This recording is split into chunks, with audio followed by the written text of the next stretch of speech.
Hey, Bruce from ebody.com. Today I want to show you two exercises that you're probably not doing. And you know what? I don't see people doing these very often at the gym. It's really uncommon to see people do these two particular exercises. But it's kind of a shame because these are really good exercises for strengthening what they call the posterior chain, just the muscles that go from up here down to your ankles, basically all the muscles in your back. The key ones of the posterior chain, however, are your glutes and your spinal erectors, in case you want to work your butt and your lower back. And one of the best exercises for that is the reverse hyperextension. And this one, from a beginner standpoint, you don't need any machine because you don't need to add any extra weight. All you need really is a stability ball and a bench that you can elevate yourself on. So I'm just using this step bench here. You get a stability ball, position yourself over the wall like this. Now, one of the key tricks here is make sure you got a good grip on the bench because you don't want to, obviously you don't want to fly off the bench. The other thing is to extend your heels. So push your heels out. This will make you straighten up your legs. And we're going to then, from that position, you want to pre-flex your lats, pull your lats tight, squeeze your glutes, and come up to the point where your legs are straight, your back is flat. Don't hyperextend because that can be a little hard on the spine. Just come up till you're completely flat, squeeze the glutes, come down under control till your toes touch, then back up, pause, and down under control, and back up, and squeeze, and down under control. That's really tough.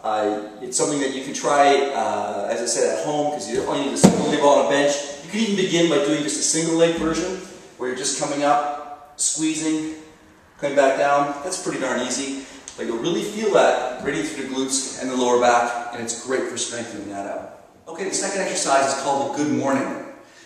Good mornings, if you saw someone doing this at the gym, you'd probably say, what, are they nuts? This is crazy. The guy's he's gonna snap his back.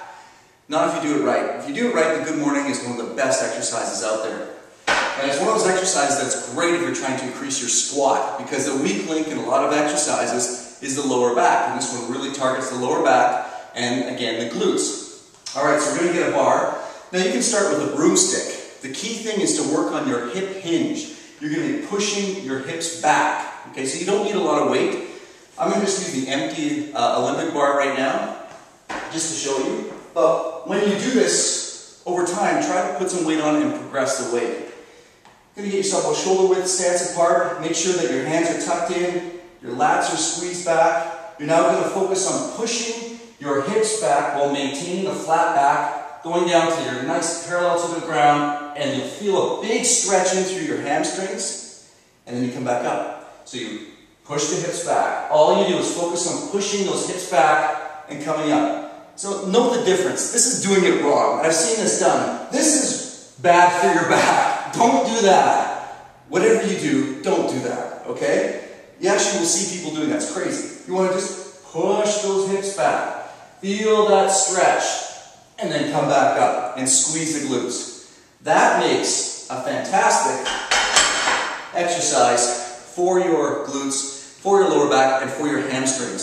So those key muscles of the posterior chain, and they can actually make your leg, it can help to round out the glutes and the hamstrings. It's a great exercise for targeting those areas.